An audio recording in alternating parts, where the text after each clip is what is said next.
Queria dar-vos conta, em primeiro lugar, de que vivemos um momento particularmente delicado no contexto das nossas comunidades. Delicado e complexo. Estamos a falar de realidades muito dispares, de país para país, de continente para continente.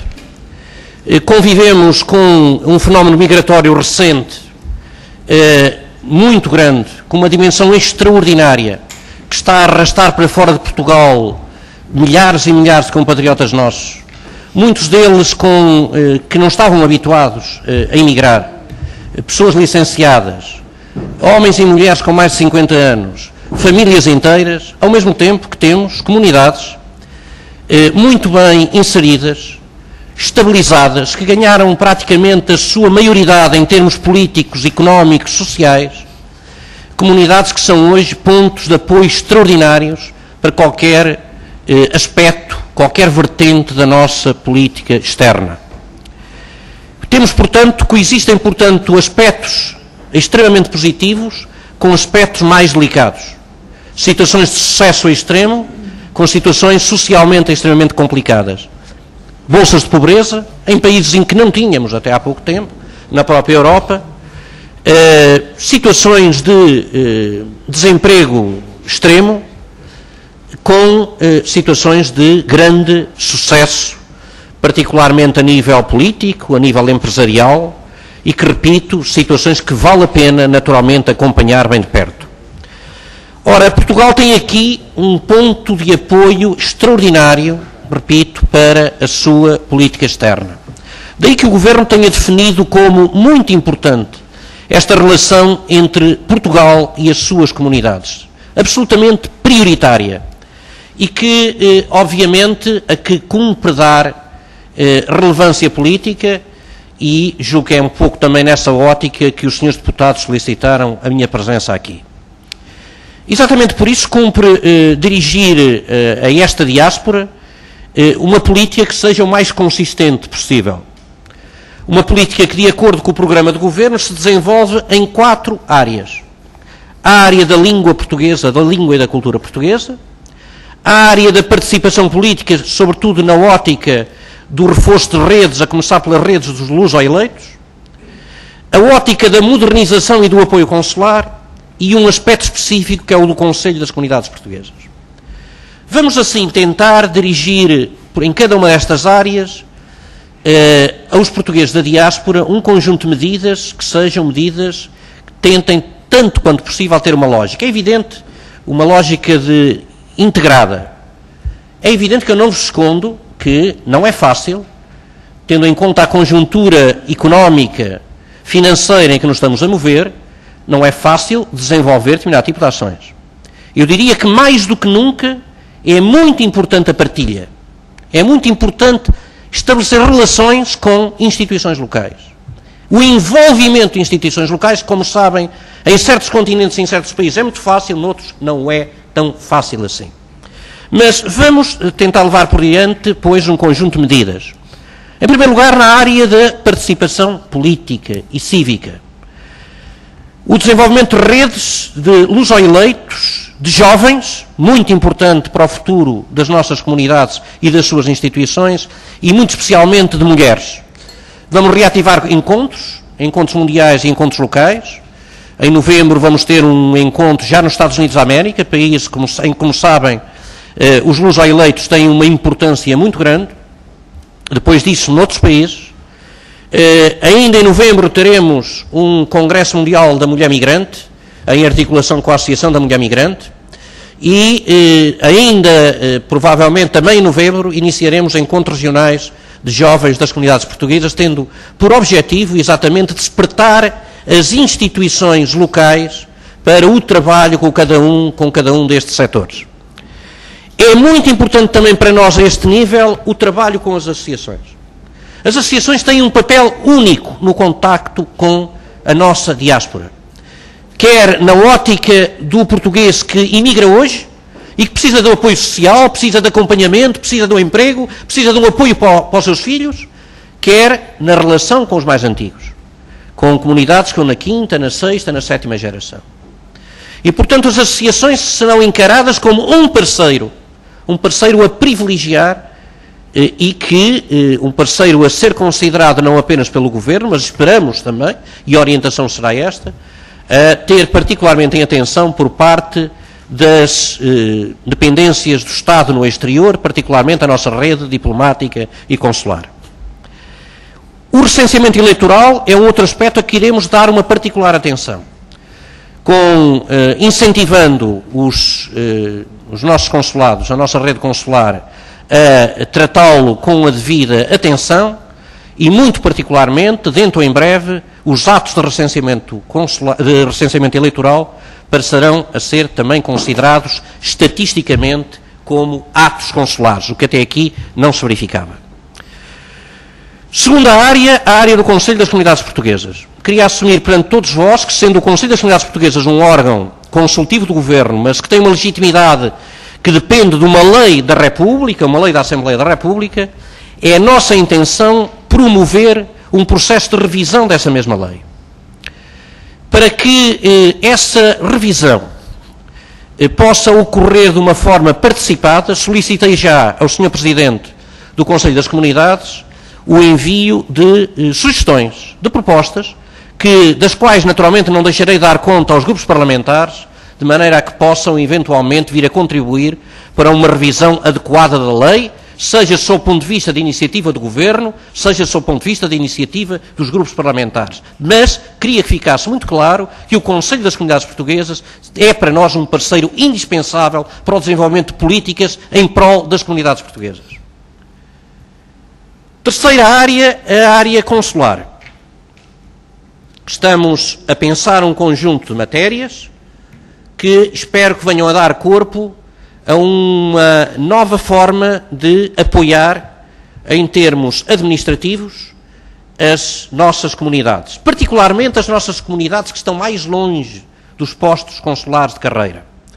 E a esse nível queria dizer-vos que vamos contar já muito em breve com novas tecnologias que nos permitirão, nomeadamente, desenvolver novos mecanismos de atendimento consular, fora dos consulados, através de permanências consulares, através da constituição de gabinetes de apoio às comunidades portuguesas, que terão a vertente consular, a vertente social e a vertente cultural, gabinetes esses que, naturalmente, cujo sucesso dependerá da capacidade de nos articularmos exatamente, em primeiro lugar, com as associações portuguesas.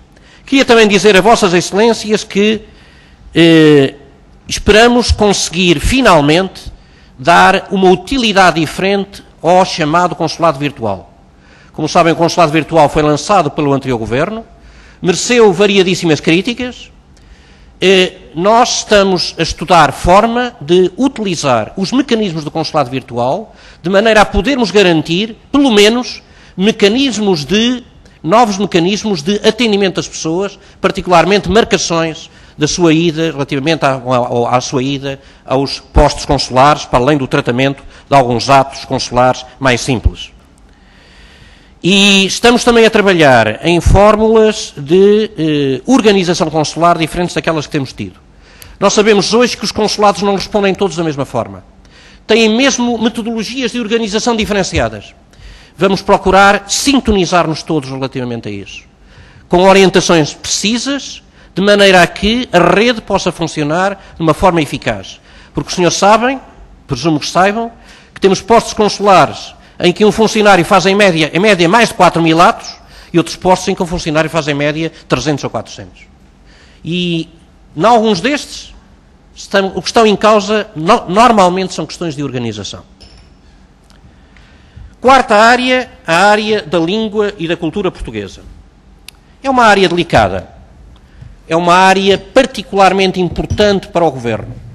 Sabemos que, em grande parte, passam por aqui muitas das necessidades, das reivindicações das nossas comunidades. E passa também por aqui a presença de Portugal no exterior. Estamos a trabalhar já no sentido de, evidentemente, o Instituto Camões, em primeiro lugar, no sentido de podermos vir a ter, num prazo não muito distante, mecanismos de certificação das aprendizagens. Como sabem, não há diplomas.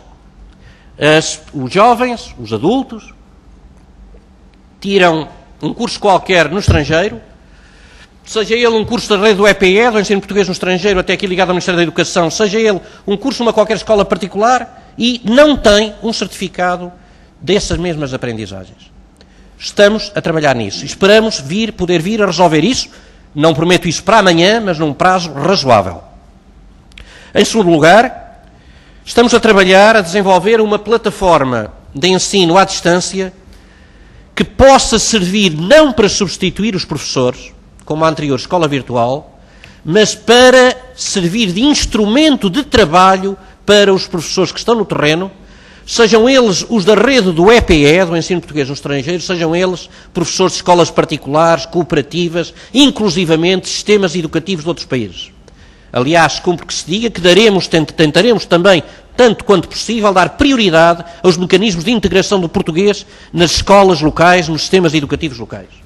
Mas esta plataforma informática, esta plataforma de ensino à distância, chamada e-learning, poderá ser decisiva para dar qualidade ao ensino, para ajudar a dar qualidade a muito do ensino que é ministrado no exterior.